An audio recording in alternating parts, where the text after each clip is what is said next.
வாஞ்சா கல்பத்தர்பச்ச கிருபா சிந்துப்பியே வச்ச பதிதானாம் பாவனேபியோ வைஷ்ணவேபியோ நமோ நமக. ஓம் நமோ பகவதே வாசுதேவாய. ஓம் நமோ பகவதே வாசுதேவாய. ஓம் நமோ பகவதே வாசுதேவாய. ஓம் நமோ பகவதே வாசுதேவாய.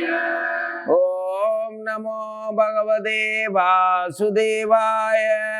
ஓம் நமோ பகவதே வாசுதேவாய.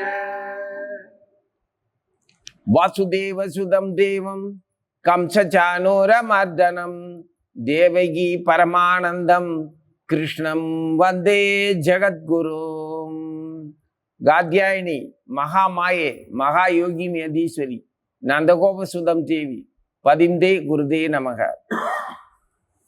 ஜெய ராதே, ஜெய் குருதேவ். ஸ்ரீமத் பாகவதம் 3வது ஸ்கந்தம், அத்தியாயம் 19. அதுல 33வது ஸ்லோகத்திலிருந்து 37 வரை 4 ஸ்லோகங்கள்.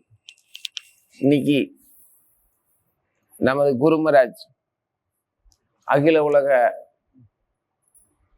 கிருஷ்ணபக்தி கிருஷ்ண உணர்வு கழகம் ஜெயபதகா சுவாமி அவங்களுடைய அனுக்கிரகம், அவங்களுடைய ஆணையின் பேரில் படிக்கிறோம். சூத உவாச்ச, சூத கோஸ்வாமி சொல்றாரு, சூத புராணிகர் கூறுகின்றார், சௌனகரே, இவ்விதம் பகவானது திருவிளையாடலை மைத்ரேயர் கூற கேட்டு பரம பக்தரான விதுரர் மகிழ்ச்சி கடலில் மூழ்கினார். இவ்விதம் பகவானது திருவிளையாடல்களை மைத்ரேயர் கூற கேட்டு பரம பக்தரான விதுரர் மகிழ்ச்சி கடலில் மூழ்கினார்.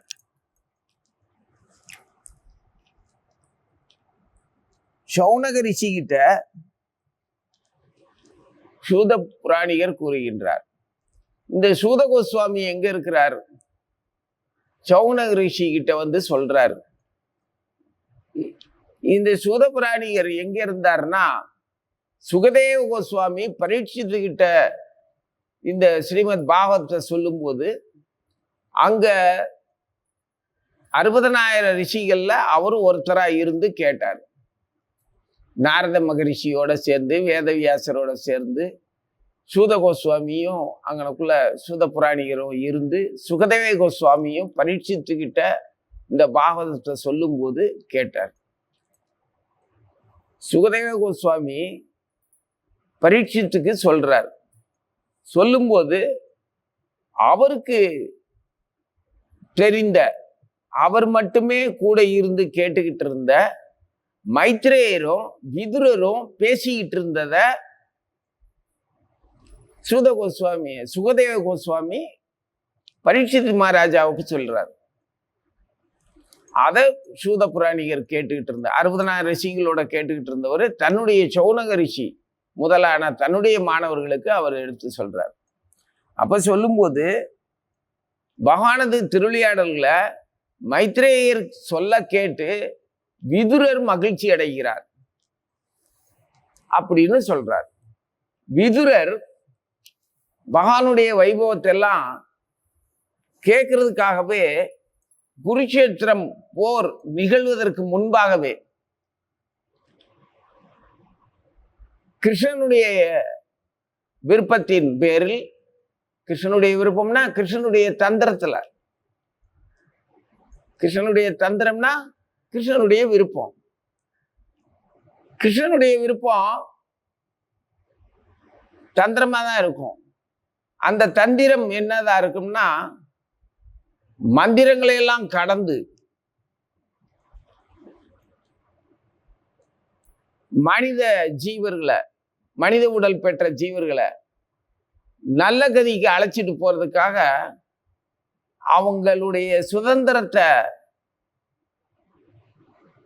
சுதந்திரத்தை குறைக்காம கெடுக்காம அவங்களுடைய விருப்பப்படியே அவங்களுடைய குணத்தின்படியே அவங்கள நேர்வழியில நடத்திடுவார். அது கிருஷ்ணருடைய தந்திரம்.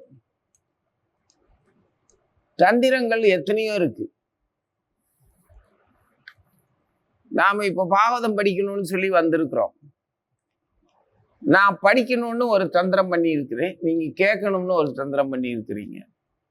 இது என்ன வகை தந்திரம்னா, இந்த தந்திரத்துக்கு பின்னால இருக்கிற மந்திரம் என்னதுன்னா, நமது குணமும் நமது புத்தியும் சேர்ந்துதான் இந்த தந்திரத்தை பண்ணி நம்மளை இந்த செயல்ல ஈடுபடுத்தி இருக்கு. இதுக்கும் மேல நம்மளை ஆளக்கூடிய நமது குலதெய்வம், நமது பூர்வீக ஞானம், அதாவது குருவினுடைய கடாட்சம், அது பூர்வீகமா நமக்கு கிடைச்ச அந்த பாக்கியம், இதெல்லாம் சேர்ந்து தந்திரம் பண்ணி நம்மளை பாகவதம் படிக்க வச்சிருக்கு. எதுக்காக பாகவதம் படிக்க வச்சிருக்குது? இது நம்ம சொந்த திறமையெல்லாம் கிடையாது. நம்மளால அப்படி திறமையா படிக்கவும் முடியாது, புரிஞ்சுக்கவும் முடியாது. ஆனா நமக்கும் இது அன்போட கருணையோட வழங்கப்பட்டிருக்கு. யாரு? சுகதேவ கோஸ்வாமி யாரு? அவர்கிட்ட உட்கார்ந்து கேட்கிற பரீட்சித்து மன்னன் யாரு? அவங்களுடைய நிலைக்கு முன்னாடி அவங்க கிட்ட கேட்டுக்கிட்டு இருந்த அந்த 60,000 ரிஷிகளும் மகத்தானவர்கள், சாதாரணமானவங்க, நம்மளால நினைச்சு கூட பார்க்க முடியாத அளவுக்கு மரியாதைக்குரியவர்கள். நம்மளால அவங்களுக்கு மரியாதை கூட தர தெரியாத அளவுக்கு நம்மளுடைய நிலை தாழ்ந்தது, அவங்களுடைய நிலை அவ்வளவு உயர்ந்தது. அவ்வளவு பெரிய ரிஷிகள், வேதவியாசர்ல இருந்து நாரதர்ல இருந்து இந்த சௌனக ரிஷி மாதிரியான அவங்களுடைய குருமார்கள் எல்லாருமே கேட்குறாங்க. பாகவதம் கேட்கறது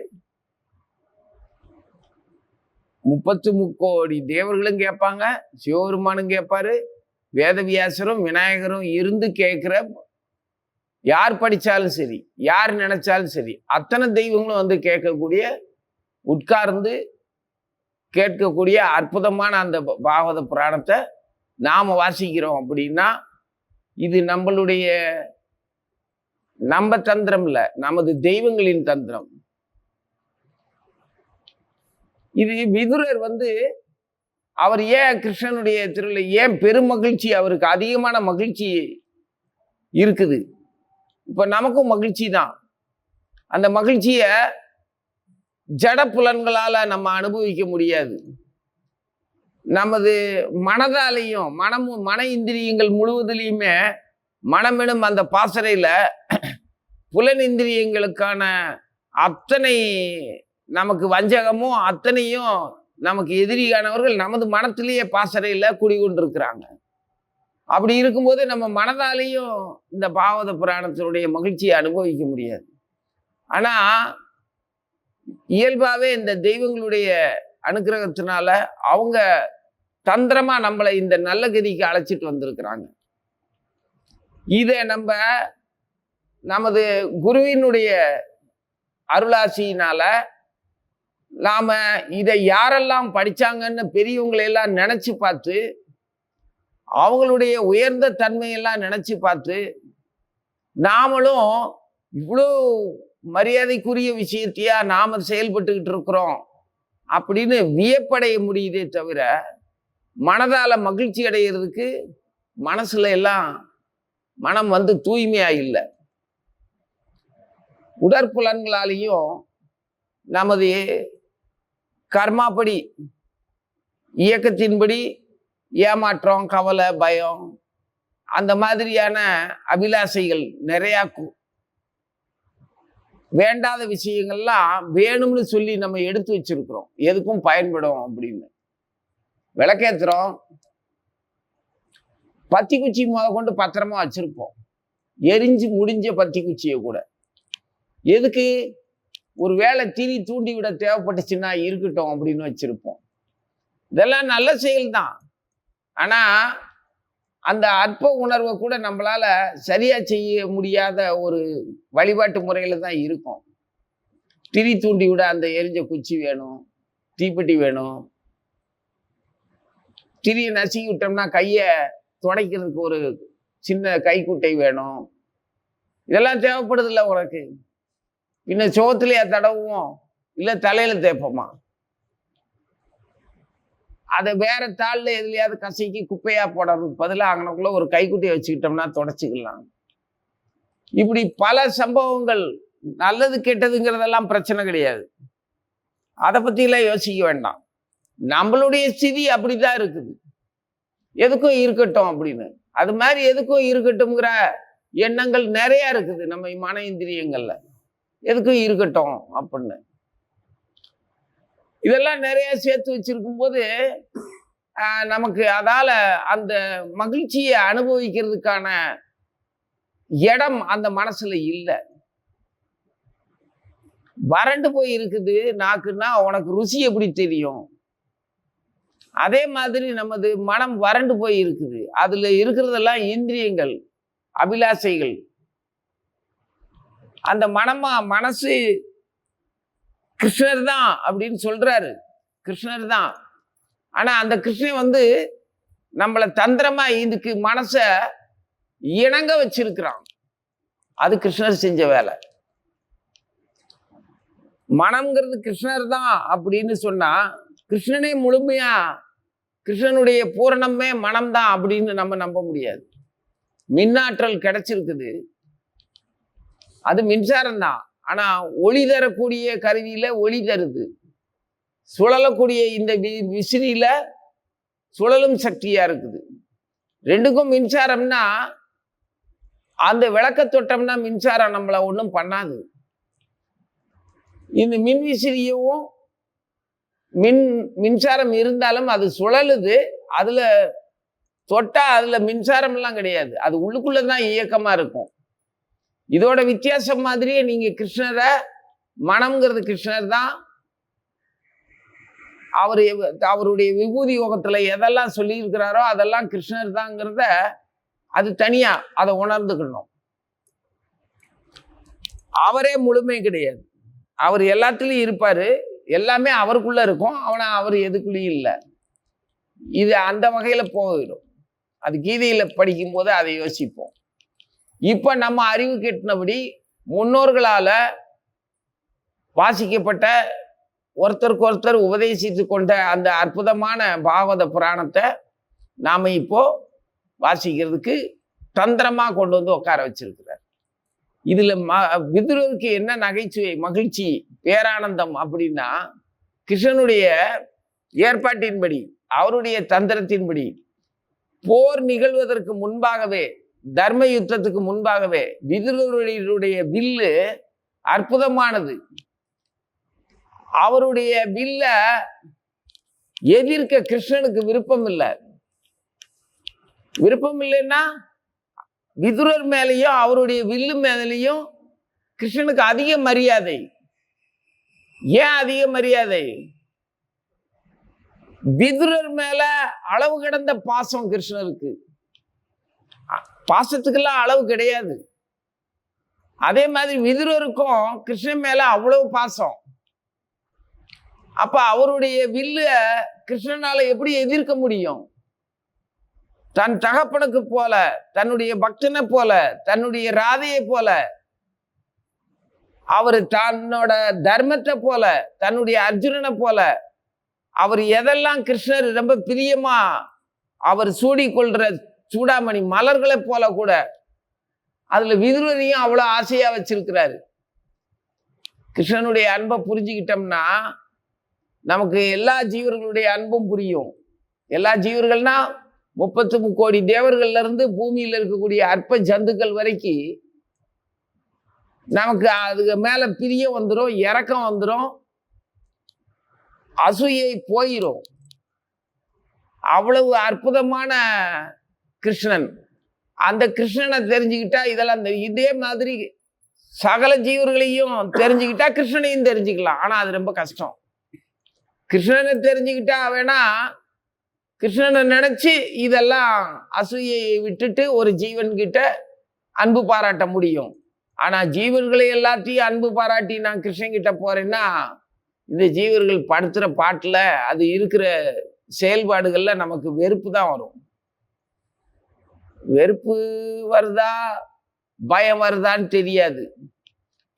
நிச்சயமா அவங்க நமக்கு விரோதமா நம்ம கிருஷ்ணனை நினைக்கிறத கெடுத்துருவாங்கங்கிறது மட்டும் பயம் இருக்கும். கெடுத்துருவாங்கல்ல, நம்ம வீட்லயே கூட கெடுத்து விடுவாங்க. நமக்கு சொந்த பந்தமா வந்திருக்கிற இந்த கர்மா பந்தத்துல இருக்கிறவங்களே கூட நம்மள இழுத்து கீழே போட்டுருவாங்க. அது அந்த மாதிரியான கூட்டத்துல தான் விதுரர் இருந்தாரு. கிருஷ்ணருடைய பாசத்தினால விதுரர் அந்த பஞ்சாயத்துக்கே வரல, சண்டைக்கே வரல. அதுக்கு முன்னாடியே வில்ல ஒடிச்சு தூர போட்டு போயிட்டாரு. அப்படி போனவர் தான் அப்ப இருந்து உட்கார்ந்து மைத்ரேய முனிவரோட சேர்ந்து நிம்மதியா பாகவதத்தை கேட்டுக்கிட்டு இருக்கிறார். இங்க என்னெல்லாம் நடந்துருச்சு? 18 நாள் தான் போரு. அதுக்கு முன்னால அக்கப்போர் பல விஷயம் எவ்வளவோ நடந்தது. எல்லாத்தையும் தந்திரமா இவர் கிருஷ்ணர் நடத்திக்கிட்டே இருந்தாரு. அதெல்லாம் இனிமேதான் கேள்விப்பட போறாரு. விதுரர் இன்னும் அதெல்லாம் கேட்கல. போரை பத்தியோ பாரதத்தினுடைய அந்த முடிவான விஷயத்தை பத்தி எல்லாம் இன்னும் கேட்கல. அதுக்கு முன்னால இரண்யாட்சகனுடைய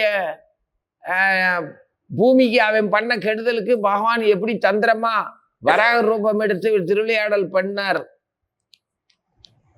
வதம் பண்ணினார்னு சொல்லல, பகவான் எப்படி திருவிளையாடல் பண்ணார் அப்படிங்கிறத கேட்டு மகிழ்ச்சி அடைகிறாரு. அந்த இதை கேட்கும் போது ஆனந்தம். ஆனா அவர் மகிழ்ச்சி அடைஞ்சதுக்கு காரணம் என்ன? பகவான் எப்படி அப்புறப்படுத்தி இந்த இடத்துல வந்து உட்கார வச்சிருக்கிறான், அவனுடைய தந்திரத்தை நினைச்சு மகிழ்ச்சி அடைகிறார். என்னை எதுலையுமே ஈடுபடுத்தலையே. எல்லாரையும் ஈடுபடுத்தினார்ல போர்ல, விதுரரை ஈடுபடுத்தல. ஏன்னா விதுரரும் கோபியர்களை போல, யசோதையை போல, தேவகியை போல, நந்தமகாராஜாவை போல, அவருடைய ஆச்சாரியர்களை போல, அவருடைய பக்தர்களை போல, அவருடைய கோபாலர்கள், அவருடைய பசுக்கள், அவர் சாப்பிட்ற வெண்ணெய், அவருடைய மலர் மாலைகள், வனமாலி கதி ஜார்கி சங்கி சக்ரி சனந்தகி அத்தனையும் எப்படி அவருக்கு பிரியமானதோ அதே மாதிரி விதுரரும் பிரியமானவர். இதுகளெல்லாம் போராட்டத்துக்குள்ள எல்லாம் விடவே மாட்டார் பகவான். பகவானுக்கு பிரியமானவர்களா இருந்தா நீங்களும் யாரு கூடயும் எது கூடயும் உங்க கூடயே கூட நம்ம கூடயே கூட போராட வேண்டிய அவசியமே இல்லை. அந்த அளவுக்கு பகவானுடைய அன்பை சம்பாதிக்கணும். எப்படி சம்பாதிக்க? பிரதிக்ஷணாஸ்வாதனலோலுபஸ்ய வந்தே குரு ஸ்ரீ சரணரவிந்தம். பிரதி கணமும், ஒவ்வொரு கணமும், ஒவ்வொரு துளியும் செயல்கள் நிறைய மூட்டையா இருக்கு. அது நல்லதோ கேட்டதோ அதனுடைய விளைவுகள் என்னவோ எல்லாத்தோடையும் சேர்ந்து செயல்கள் இருக்குது. ஆனா அந்த செயல்களையும் நம்மளையும் சம்பந்தப்படுத்தின அந்த காலம் துளி இருக்கு இல்லையா, அந்த கணப்பொழுது பிரதி கணமும், ஒவ்வொரு கணமும் பகவானுடைய நினைவிலேயே திளைச்சிருக்கக்கூடிய என்னுடைய குருவினுடைய சரணத்திலேயே நான் என்னை அர்ப்பணிக்கிறேன். அவருடைய சரணத்தை தவிர எனக்கு வேற கதி இல்லை அப்படின்னு யார் இருக்கானோ அவனால கிருஷ்ணனுடைய அன்புக்கு பாத்திரமா ஆக முடியும். யாராவது சொல்ல வேண்டாமா நீ யாருன்னு கேட்டா இன்னாருன்னு நீ சொன்னா தெரிஞ்சிருமா? நீ யாருன்னு கேட்டா இன்னாரு புள்ளன்னு சொல்லணும். ஒரு ஊருக்குள்ள போறோம், முன்னெல்லாம் அப்படித்தான். ஒரு தெருவுக்குள்ளேயோ ஊருக்குள்ளேயோ நுழைஞ்சோம்னா யார் வேணாலும் கேட்பாங்க, யாருப்பா நீ, யார் வீட்டுக்கு வந்திருக்க? திண்ணையில உட்காந்துருக்கிற ஒருத்தர் யாரோ ஒருத்தர் கேட்பாங்க, யார் வீட்டுக்கு வந்திருக்கிற, யாருப்பா நீன்னு. அது விசாரிக்கிறதோ வினயமோ கிடையாது, உபசரிக்கிறதுக்காக. நீ யாருடைய பிள்ளை, யாருடைய விலாசத்துல உள்ள வந்திருக்கியோ அதுக்கு தகுந்த மாதிரி உனக்கு ஒரு மரியாதையும் வரவேற்பும் வழிகாட்டுதலும் இருக்கும். அதுக்காக கேட்பாங்க. இப்பெல்லாம் அதுக்கப்புறம் கொஞ்ச நாள் கழிச்சு கேட்கறதே வினயமா கேட்கிற நிலைமை வந்துச்சு. யாராவது குற்றவாளியா இருப்பானோ, ஏதாவது ஆபத்தை உண்டு பண்ணிடுவானோ அப்படிங்கிற எதிரியா பார்த்து விசாரிக்கிற காலம் வந்தது. அதுக்கப்புறம் இப்போ அதையும் கடந்து அவனை அப்புறப்படுத்துறதுக்காகவே, அவனை காரணமா வச்சு அவன் யாரை தேடி வந்திருக்கிறானோ அவனையும் சேர்த்தே அப்புறப்படுத்துறதுக்காகவே இப்போ விசாரிக்கிற நிலைமை வந்திருக்கு. முன்ன வந்து உபசரிச்சான், இன்னைக்கு விசாரிக்கிறது விரட்டி விடுறதுக்கு. எப்படி? ஆனா பகவான் கிட்ட வைகுண்ட வாசலுக்கு போனா யார் நீன்னு கேட்டா, நான் இன்னாருன்னு சொல்ற அளவுக்கு நமக்கு அடையாளம் இல்லை. ஆனா உன்னுடைய குருவை சொல்லலாம். நீ குருவோட பேரை சொன்ன உடனே உனக்கு குருவுக்கு உள்ள மரியாதை அத்தனையும் உனக்கு வந்துடும். உன் தகுதியே உன்னோட குருவினுடைய தகுதி தான். உன்னுடைய தகுதி உன்னுடைய குருவுக்கு என்ன தகுதி உண்டோ அதுதான் உனக்கு. ஆனா நீ குருவுக்கு தகுந்தவனா இருக்கிறியாங்கிறத பத்தி அங்க பிரச்சனை இல்லை, கேட்க மாட்டாங்க. நீ குருவுக்கு தகுந்தவங்களா இல்லைன்னா அதனுடைய நஷ்டம் உனக்குத்தான். குருவுக்கு அதனால அமங்கலம் கிடையாது. குருவுடைய தகுதி உனக்கு கிடைச்சிரும். அப்பவாது குரு மகாராஜுக்கு இருக்கிற தகுதிய அதே அன்பையும் மரியாதையும் இவங்க நமக்கு தாராங்களே, நாம நமது குரு கிட்ட இந்த அளவுக்கு இந்த மரியாதையை பெருமளவுக்கு நாம நம்ம குருவுடைய சேவையில ஈடுபடலையே. அவங்கள நம்ம எப்படியெல்லாம் நினைச்சோம், என் குணத்துப்படி உயர்த்தியோ தாழ்த்தியோ புகழ்ந்தோ இகழ்ந்தோ உதாசீனப்படுத்தியோ அல்லது அவர் எனக்கு ஒண்ணுமே பண்ணல அப்படின்னு சொல்லி ஆதங்கத்தையோ எத்தனையோ உணர்ச்சிகளை தான் கொட்டணுமே தவிர உண்மையான அன்பையும் சேவையும் பணிவையும் நம்ம குருவுக்கு கொடுக்கவே இல்லையே அப்படின்னு குருவுக்கு உள்ள மரியாதை நமக்கு கிடைக்கும் போதே அப்பவாது நினைக்கணும். அப்ப கூட இந்த மரியாதை எல்லாம் எனக்குத்தான். நான் இல்லைன்னா என்னோட குருவுக்கு எப்படி குருஸ்தானம் கிடைக்கும்? மாணவனாகிய என்னால் தான் என்னுடைய குரு குருவாக இருக்கின்றார் அப்படின்னு நினைச்சோம்னா நினைக்கலாம், ஒன்றும் தப்பு இல்லை. அப்படி நினைச்சோம்னா அங்க எங்கேயாவது நம்ம போல குருவினுடைய நம்ம சரணத்துல அபராதம் பண்ணினவர்களோட நாம சேர்ந்து அந்த கூட்டத்தில் நம்மளை எல்லாத்தையும் ஒன்னா உட்கார வச்சு குருவுடைய அன்புக்குரியவர்கள் இருப்பாங்க இல்லையா, அவங்க முன்னால நாம ரொம்ப மதிக்கப்படுவோம். எப்படி மதிக்கப்படுவோம்? குருவினுடைய அன்புக்குரியவர்களுக்கு முன்பாக காலம் கொண்டு போய் நிறுத்தி நம்மள நாணப்படவும் வெக்கப்படவும் வேதனைப்படவும் வைக்கும். நமக்கு நாமளே அப்படி வேதனைப்படும் போது வெட்கப்படும் போது தான் தெரியும் நம்மளுடைய உண்மையான தகுதி என்னன்னு, எவ்வளவு பெரிய அபராதம் பண்ணி இருக்கிறோம்னு. ஆக மொத்தத்துல குருவினுடைய சரணத்துல விழுந்தவன் அபராதமே பண்ணினாலும் குரு பரம தயாளமூர்த்தி, கிருஷ்ணனை விட அதிக கருணை உள்ளவர். கிருஷ்ணனுக்கு குருவை பழிக்கிறவனை பார்த்தா கோபம் வந்துடும், நச்சுக்கு தூர எரிஞ்சிருவான். ஆனா குரு அப்படி இல்லை. கிருஷ்ணர்கிட்ட போறதுக்கு முன்னாடியே அவர்கிட்ட என்ன அபராதம் பண்ணினாலும் அவர் பொறுத்து பொறுத்து நம்மளை திருத்தி திருத்தி காப்பாற்றுறதுக்கு மறுபடி முயற்சி பண்ணுவாரே தவிர தூக்கி தூர எறிய மாட்டார். ஆனா கிருஷ்ணனுக்கு பிடிக்காது. குரு கிட்ட இவன் எவ்வளவுதான் பண்ணாலும் இவனாலதான் அவனை சும்மா விட்டுக்கிட்டு இருக்கேன், இல்லைன்னா பார்த்துக்கோ அப்படின்னு இருப்பார். அவர்கிட்ட போய் அப்புறம் கிருஷ்ணா நான் யார் தெரியுமா அப்படின்னு கேட்டோம்னா எப்படி இருக்கும்? இல்லையே, ஒழுங்கா ஓடிடு, உன் குருவுக்காக உன்னைய நான் சும்மா விட்டுருக்கேன், மரியாதையை போயிரு. ஏன்னா உன்னை ஏதாவது பண்ணா உனக்கு பொறுப்பேற்றுக்கிட்ட குரு என்கிட்ட வருத்தப்படுவான். அவனுக்கு எதுவுமே தெரியாது, அவனுக்கு அன்பை தவிர வேற எதுவுமே தெரியாது, ஒரு தந்திரமும் தெரியாது. உன்னையெல்லாம் பெரிய நல்ல பக்தன் எப்படியும் திரும்பி வந்துருவியான்னு நம்பிக்கிட்டு உன்னைய பார்த்துக்கிட்டு இருக்கிறான். அவனுக்காக உன்னைய சும்மா விட்டுருக்கேன், மரியாதையை ஓடிடு, இந்த விளையாட்டுலாம் உன் குரு கிட்ட வச்சு கொண்டுருவியான் கிருஷ்ணன். அப்ப என்ன செய்ய? கிருஷ்ணகிட்ட போய் எப்படி கேட்ப? என்ன தைரியம்? எப்படி வந்துச்சு? அதுவும் குருவால தான் வந்துச்சு. குரு மாதிரி ஏன் ராதாரணி கிருஷ்ணரு குரு இந்த 3 பேரையுமே இணைத்து, அதாவது 3 பேருடைய ஒரே ஒரு அடையாளம் பக்தி பிரேமை. அன்பு, காரண காரியங்களை கடந்த ஒரு தூய அன்பு. அதுதான் அந்த 3 பேர்கிட்ட இருந்து நமக்கு கிடைக்கிறது.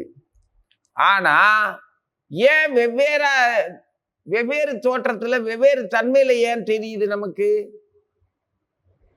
குரு கிட்ட மாதிரி பூரண கருணையும் மன்னிப்பு நீ கேட்கவே வேண்டாம். உன் லெவலுக்கு இறங்கி வந்து உக்காந்து இருக்கிற ஒரு குருநாதர் தான். ராதாராணியால் அப்படி வர முடியாது. அவ நீ தூய்மையாகி ஆனந்தமா இருந்தேன்னா அந்த பிரேமையை வழங்குவா. கிருஷ்ணனால இறங்கி வர முடியாது. ஏன் இறங்கி வரமாட்டான்? கிருஷ்ணனா இருக்கும்போது அவன் கிருஷ்ணன் தான். அவன் ராதையா இருக்கும்போது பிரேமையை தருவான். குருவா இருக்கும்போது குற்றங்கள்ல இருந்து நம்மளை காப்பாற்றுவான். ஆனா கிருஷ்ணனா இருக்கும்போது கிருஷ்ணனா தான் இருப்பான், பிச்சு போடுவான் நம்மளை. அப்ப நம்ம முதல்ல எங்க போனோம்? கிருஷ்ணன் ராதையா இருக்கும்போது கூட நெருங்க முடியாது. கிருஷ்ணன் குருவா இருக்கும்போது தான் நெருங்க முடியும். அவன் குருவா இருக்கிற வரைக்கும் நம்ம தப்பிச்சோம் இல்லையா? விதுரருக்கு ஆனந்தமே அதுதான். நினைச்சு பார்த்து மகிழ்ச்சி அடைகிறார். ஏன்னா நம்ம வாழ்க்கையில நீங்க திரும்பி பாருங்க, நாம நம்மளை திரும்பி பார்ப்போம். பெரியவங்க அளவுக்கு, நமது முன்னோர்கள் அளவுக்கு விதுரரோ சௌனக ரிஷியோ வேதவியாசரோ விநாயகரோ சுகதேவ கோஸ்வாமி பரீட்சித்த அளவுக்கெல்லாம் நம்ம யோசிக்க முடியாது. நம்ம மன இந்திரியங்கள் வறண்டு போன மன இந்திரியங்களால அந்த மகிழ்ச்சியை அனுபவிக்க முடியாது. ஆனா அவங்களுடைய அனுமதியின் பேர்ல, அவங்களுடைய காரணமற்ற நமது மேல நமக்கு கருணை காட்டுனதுனால, வீழ்ச்சி அடைந்த தாழ்ந்த ஆத்மாக்களையும் காப்பாற்றக்கூடிய அந்த வைஷ்ணவ பெருந்தகையர்களால நாம இதை வாசிச்சிட்டு இருக்கோம், இதை பத்தி யோசிச்சுட்டு இருக்கோம், நினைச்சிட்டு இருக்கிறோம். ஒருத்தரை ஒருத்தர் காப்பாற்றி கொள்றதுக்கு கைகோர்த்திருக்கிறோம். கடந்துட்டோமா இந்த சம்சார கடலை, இந்த பிறவி எனும் பெருங்கடலை கடந்துட்டோமா, கைகோர்த்து இப்பதான் ஒருத்தருக்கு ஒருத்தர் உதவியா எப்படியாவது நீந்தி கரை சேர்ந்துருவோம்னு முயற்சி பண்றோம்.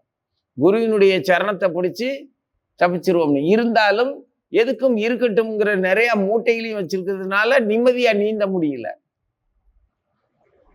சரி, அதை தூக்கி போட்டுடலாம்னா, தூக்கி போட்டா அதான் விளக்குக்கு எரிஞ்ச பத்தி குச்சி கூட தேவைப்படுற மாதிரி எதுக்கும் இருக்கட்டும்னு நிறைய குணத்தை வச்சிருக்கோமே, அதை தூக்கி போட்டுட்டோம்னா எப்படி விளக்கேற்றுவோம், எப்படி திரியை தூண்டி விடுவோம், எப்படி இந்த உலகில் வாழ்க்கையை நடத்திக்குவோம்? அப்ப நம்மளோட லெவல் கதி வாழும் முறை இப்படித்தான் இருக்குது. இதுல வருத்தப்படுறதுக்கோ சுமைன்னு நினைக்கிறதுக்கோ ஒண்ணும் இல்லை. வேண்டிய பொருளை வச்சிருக்கிறோம், அது எப்படி சுமையாகும்? அது சுமைதான், இல்லைன்னு சொல்லல. ஆனா அந்த சுமை இல்லாம நம்மளால சும்மா ஒண்ணுமே இல்லாம விட்டேத்தியா வாழ்ற அளவுக்கு தைரியமோ புத்தி பலமோ மனோபலமோ இல்ல, மனோ தூய்மை இல்ல. சொல்லல, செயல்ல, சிந்தனையில எல்லாத்துலயுமே ஒரு உபகரணம், ஒரு ஜட உபகரணம் தேவைப்படுது. அதான் காத்யாயினி மகா மாயா, மகா யோகினி, யதீஸ்வரி, நந்தகோபனுடைய புத்திரியா வந்தவ.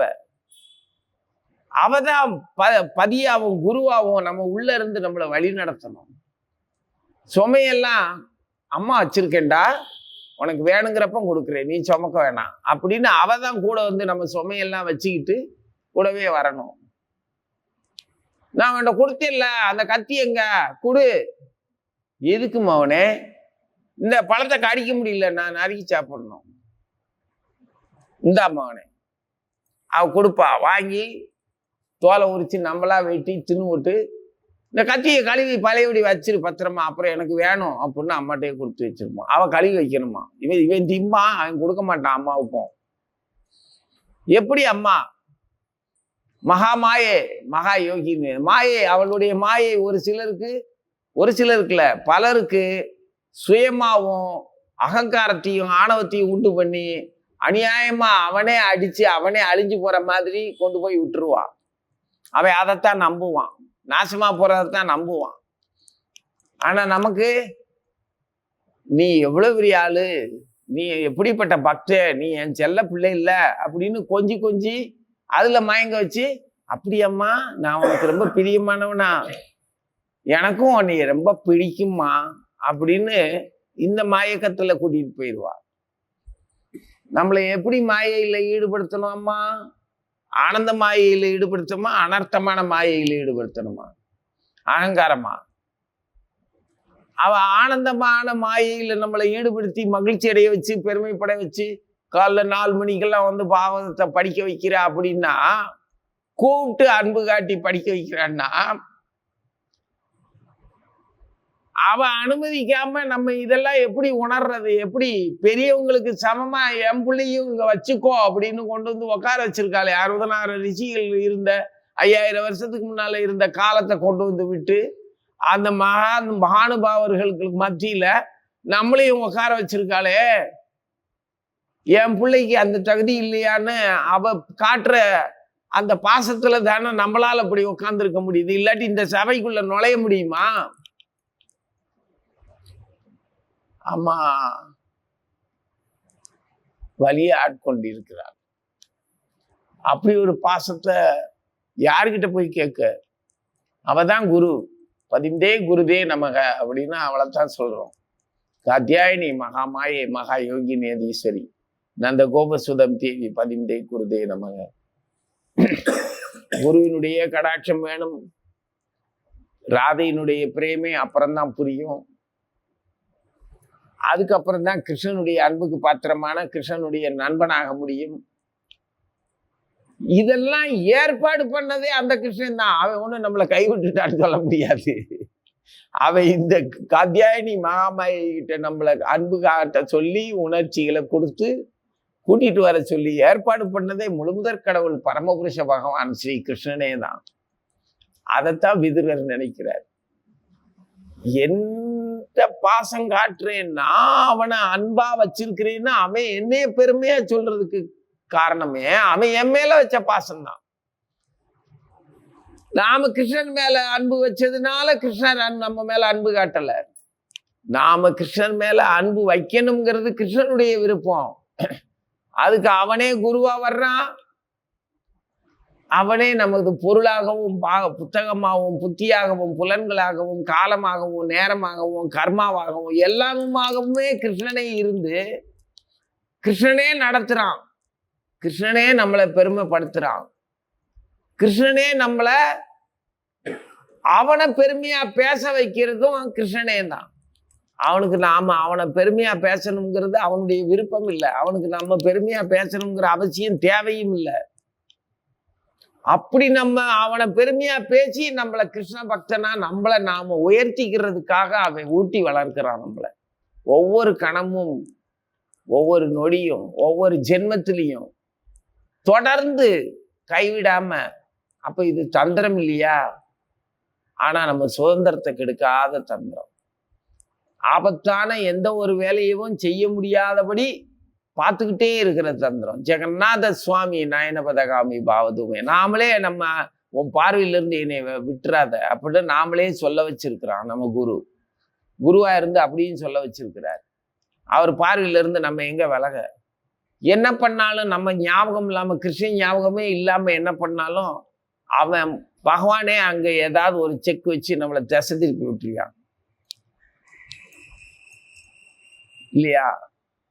எத்தனை பேர் மகாவதார்னு படம் வந்துருச்சு, அதை நான் பார்க்க போறேன். ஏன்னா படிச்சு உன் மனசுல ஓடுற படத்தை விடவாடா எவனோ ஒருத்தன் அவன் மனசுல குரூரமா என்னத்தையோ ஒரு வடிவத்தை வச்சு அதை காட்டுறான். அதை போய் பார்த்துட்டு பெருமைப்பட்டுக்கிட்டு இருக்கிற அளவுக்கு உனக்கு என்ன புத்தி தாழ்ந்து போச்சு? உனக்கு உன் மனசுல அறிவு இல்லையா? கற்பனை இல்லையா? உன் மனத்திரையில காட்சிகள் இல்லையா? அதுல கிருஷ்ணனுடைய ரூபம், அர்ச்சாமூர்த்தி ரூபமோ இல்ல ஆச்சாரியனுடைய ரூபமோ எதுவுமே தங்கலையா?